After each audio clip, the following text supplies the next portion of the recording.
अस्सलामुअलैकुम जी, कैसे हैं आप सब। उम्मीद करती हूँ आप सब ठीक ठाक होंगे, खैरियत से होंगे। वीज़ा रश की एक नई वीडियो में एक नए अपडेट के साथ आप सबका वेलकम है।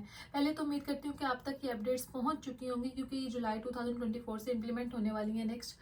लेकिन अगर नहीं पहुंची तो इंशाल्लाह इस वीडियो में आपको सब कुछ देखने को मिल जाएगा। तो सबसे पहले क्या किया जी, ऑस्ट्रेलियन जो गवर्नमेंट है, कहने को तो वो ये कहते हैं कि हमें ऑथेंटिक स्टूडेंट्स चाहिए, हम लोग पॉपुलेशन कंट्रोल कर रहे हैं, हम लोग ये चीज़ें कर रहे हैं, वो कर रहे हैं। तो उस सब चीज़ों में इन्होंने क्या सबसे बड़ा जो मुझे लगता है कि एक किस्म का एम ही हवा में तीर छोड़ा है कि स्टूडेंट जो वीज़ा फीस है उन्होंने उसको बढ़ा दिया है, जिसकी बिल्कुल भी ज़रूरत नहीं थी।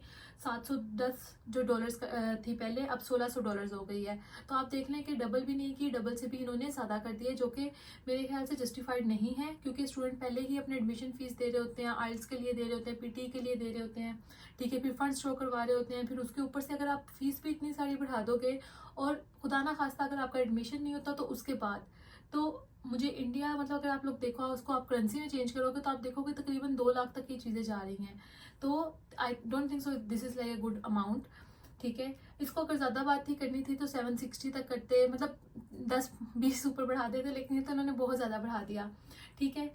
उसके बाद जहाँ इन्होंने ये बढ़ाया उस चीज़ को कंपनसेट करने के लिए उन्होंने कहा कि जो स्टूडेंट यहाँ पे आ चुके हैं ये क्या है, तो टैक्स की जो प्राइस है 2% कम कर दी है, ठीक है। तो अब जो आप लोग पहले लेट से टैक्स दे रहे थे उसके ऊपर अब अगर 10 रुपये का मतलब आपने दिए एक किस्म की चीज़ पे, तो अब आपको 2% उसमें कमी कर दी गई है, ठीक है। इसके अलावा जो एक प्लस पॉइंट जो मुझे देखने में नजर आया वो ये है कि भाई इन्होंने जो मिनिमम वेजेस थी पहले वो पर आवर जो थी वो कम थी, उन्होंने उसको बढ़ा के 24.10 आई थिंक सो, हाँ, पे रेट वो कर दिया कि मिनिमम आपको इतना मिलेगा ही मिलेगा, ठीक है। उसके बाद उन्होंने क्या किया जी, ये एज रिस्ट्रिक्शन वाला और ये जो PWS था हमारा पोस्ट वर्किंग जो स्टूडेंट वीज़ा था, ठीक है, ये मैं आपको पहले भी एक दो वीडियो में बता चुकी हूँ, लेकिन मैं फिर से बता देती हूँ कि इन्होंने अभी कहा है कि जो पहले क्या होता था कि 35 से ऊपर भी लोग होते थे उनको भी वर्क परमिट वगैरह मिल जाता था, लेकिन अगर अब आप 35 के अंडर हो तो फिर आपको वर्क परमिट मिलेगा, अदरवाइज आपको नहीं मिलेगा। और आफ्टर एजुकेशन जो आपको 485 आई थिंक सो सब क्लास वीज़ा है,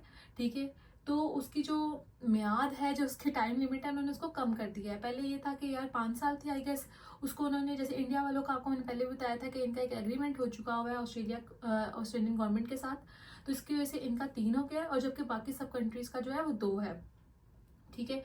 इसके बाद क्या आ जाता है कि जो पहले आप फंड्स शो करवाते थे, ठीक है, इन्होंने क्या किया जी, वही बात है कि 2% उधर कमी कर दी, $1 इधर बढ़ा दिया पे रेट में या कुछ भी। उसके बाद इन्होंने क्या किया, फंड्स जो शो करवाने थे, ठीक है, लिविंग एक्सपेंस वगैरह, पहले क्या थी वो 24,000 थे, ठीक है, अब उसको उन्होंने बढ़ा दिया, 5,000 बढ़ा दिया, 29। अब असल में इनके यहाँ पे भी इवन अगर आप देखोगे ना तो 5,000 बहुत बड़ी अमाउंट है, ठीक है, और जब हम लोग कन्वर्ट करते हैं इसको अपनी करेंसी में तो फिर तो ये बहुत ज़्यादा ही बन जाते हैं। तो आई डोंट नो कि इन्होंने ये सब कुछ क्यों किया जेन्युइन स्टूडेंट को लाने के लिए। तो आप अपना एजुकेशनल सेक्शन मतलब उसको इम्प्रूव करो, उसमें ऑथेंटिसिटी चेक करो, ना कि इसमें कि सिर्फ अगर एक फंड्स शो करवा रहे हो तो आप आ सकते हो, या फिर अगर आप इतनी फीस दे रहे हो तो फिर ये हो सकता है। आई डोंट थिंक सो कि इट्स अ गुड आइडिया, ठीक है। फिर उसके बाद क्या किया, TR के बाद आप दोबारा स्टूडेंट वीज़ा पे अप्लाई नहीं कर सकते, ठीक है। पहले क्या होता था, TR हो गई, ठीक है, उसके बाद आप क्या करते हैं, पहले स्टूडेंट हो फिर TR पे गए फिर आप स्टूडेंट हो गए, लेकिन अब क्या होगा, TR के बाद आप दोबारा स्टूडेंट वीज़ा नहीं अप्लाई कर सकते।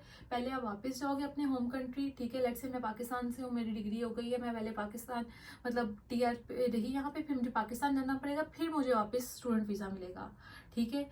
तो पहले वापस जाओ फिर वहाँ से अप्लाई करो दोबारा स्टूडेंट वीज़ा के लिए।